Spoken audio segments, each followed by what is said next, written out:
Rail truck रे पानी अटकिला train. लगाण वर्षा रे रेल धारण रे 2 फुट पानी फल रे रायगड़ा जिला टिकरी स्टेशन रे अटकिची कोरापुट विशाखापाटना ट्रेन। प्राय 2 घंटा धरी ट्रेन अटकी जाइथिबा बेले शताधिक रेल यात्री ट्रेन रे फसी होई रहिचंती। आज बड़ी भोर रु लगाण वर्षा हेबा फल रे पहाड़र पानी ट्राक उपरे जमी जाइथिला। धारण पाखरे थिबा ट्रेन रो पानी मध्य ट्राक उपरे जमा होई गला। फलरे 12टा रे रायगड़ा रे पहुंचीबा ट्रेन 10टा रु टिकरी स्टेशन रे अटकी रहिछि। सेहिपरि राउली स्टेशन रो ट्राक रे मध्य वर्षा पानी जमा होई रहिछि। तेबे वर्षा कमिले ट्रेन पुणी थरे यात्रा आरंभ करिवो बोली रेलबाईर जणे वरिष्ठ अधिकारी सूचना दैचंती। रायगड़ा जिला प्रतिनिधि Biswanath Mandika report news Odisha TV. Gangapada रे हिट एंड रन बाप झील को स्कूटी सह 1 किलोमीटर घोषाड़ी नेला हाइवा। बाप मृत्यु झील गुरुतर। उत्तक्त लोकों 2 घंटा रास्ता रोक। आज अपराह्न 4टा बेले 16 नंबर जातीय राजपथ इन्फो भ्याली थाना अंगपड़ा छकर निर्माणाधीन और ओभरब्रिज निकटरे मर्मन्तुद सड़क दुर्घटना घटी। हाइवा ट्रक द्रुत गति रे आसी एक स्कूटी रे आसुथिबा बाप झील को धक्का देबा सह प्राय 1 किलोमीटर घोषाड़ी नेथिला।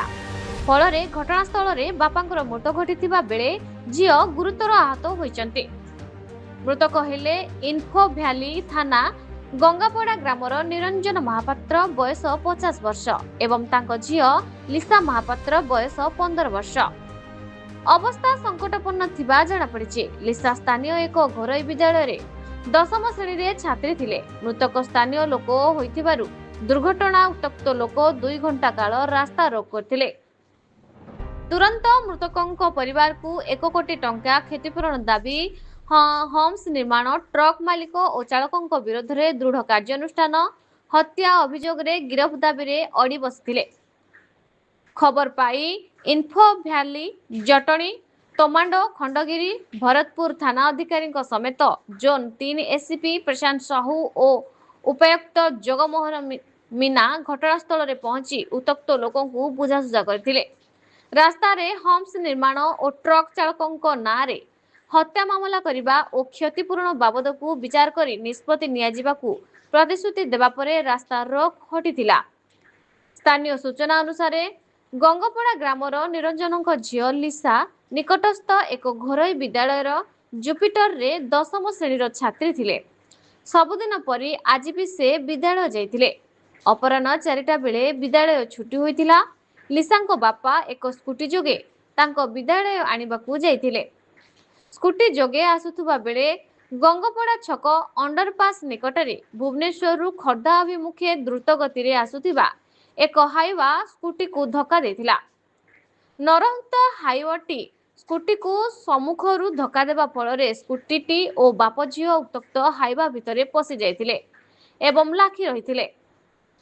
एई घटना देखि सेठारे बसिथिबा ग्रामर किछि लोक ओल्हाई करी टेका पथर मारी ट्रक को अटकेबाकू चेष्टा करिथिले, किंतु ट्रक चालक जनक अत्याधिक मद्यपान करिथिबारु गाड़ी भितरे थाई आगकू जिबा जी आसीबो ताकू मोड़ाई देबो बोली बारंबार बड़ पाटी रे धमक देथिले।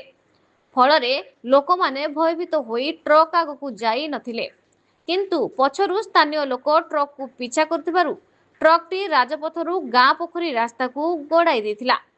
दुर्घटना एते भयंकर थिला जे प्राय 1 किलोमीटर घोषारी नेबा परे बाप निरंजन को मुंड छिड़ी रास्ता रे पड़िथिबा बेले झील लिसार हाथ पापुलिटी छिंडी सेही ट्रक चक्का तले चापी हो जाइथिला। एहा सहित मृतकों परिवार निकटतम आत्मीयों पाई मुख्यमंत्री रिलीफ पांठिरु 4 लाख टंका सहायता घोषणा करचंती। Bhubaneswar Bhramar sound report news Odisha TV. Bhubaneswar मिश्रण पर्व रे संबलपुर 200 नेता और कर्मी कांग्रेस रे मिसिले। जून 10 संबलपुर आक्रोश रैली रु कांग्रेस रो पुनरुत्थान प्रक्रिया आरंभ होइचे।